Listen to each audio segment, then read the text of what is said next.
A successful effort to reestablish native trumpeter swan populations has resulted in excellent opportunities to view these majestic birds on the hydro reservoirs. We're here at the Foot and Palmer along the Asable River. I'm with Peg Ridgway right now, who is a local birder from the Audubon Society. And Peg, we've got these beautiful birds out here. Now, we talked a little bit earlier, and we mentioned how the trumpeter swan was originally native to the area. It was a native, and then in the late 1800s, it was extirpated from much of the United States. And why was that? Because of the feathers. There was a trade exchange. The feathers, the skins were used for ladies' powder puffs, and the feathers were used for quills. Okay, so now they have been reintroduced. Now, how long ago were they reintroduced to the area? About in the mid-1990s. They were reintroduced along the Asable River with the cooperation of Consumers Energy, U.S. Forest Service, and the Department of Natural Resources. And how have they done since they were? They have done magnificently well. Good. There are about, the sustainable population now was reached in 2000. So what we're seeing here is a pair of swans that have been nesting in this particular area for the last 4 years.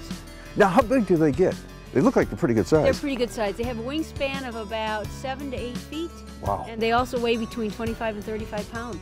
Now, they do fly, I take it, though, even at that, even at weighing that much. And they actually walk on water, because what happens is because they are such a heavy bird, they have to have a huge wingspan, and then they have to run along the water to gain momentum before they're airborne. Okay, okay. So they need a large area to take off in.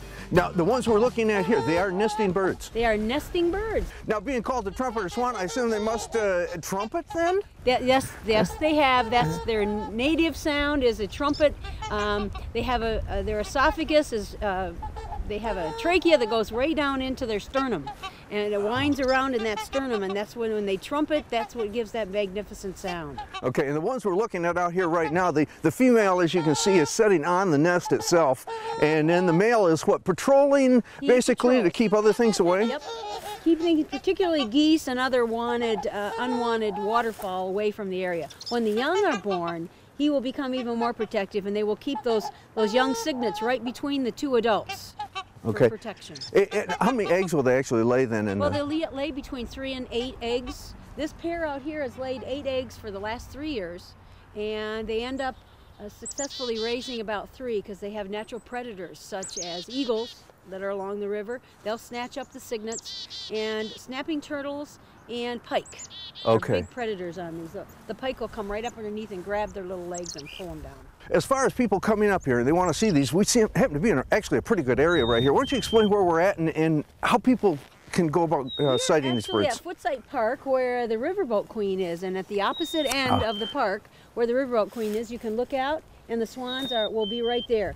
When the young hatch, they will keep them right up in here. They're pretty accustomed to humans, but they've nested it, and will keep the young in an place out there where the stumps are, so boats and water skis and that type of thing can't even come near there. And so trumpeters have all black bill, comes right back to the eye, and then they have black feet, where the mute swan, which is a non-native species and very aggressive towards trumpeters, has orange on the bill.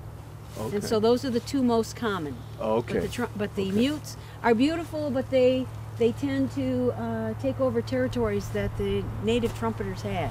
Okay, so good opportunity to come out here and see the trumpeter swan. You can come here to the this little picnic area, and boat launch is here, and you can come bring the family, have a picnic lunch, and check out these swans. Be sure you bring your binoculars along with you though, because they are a little bit distant.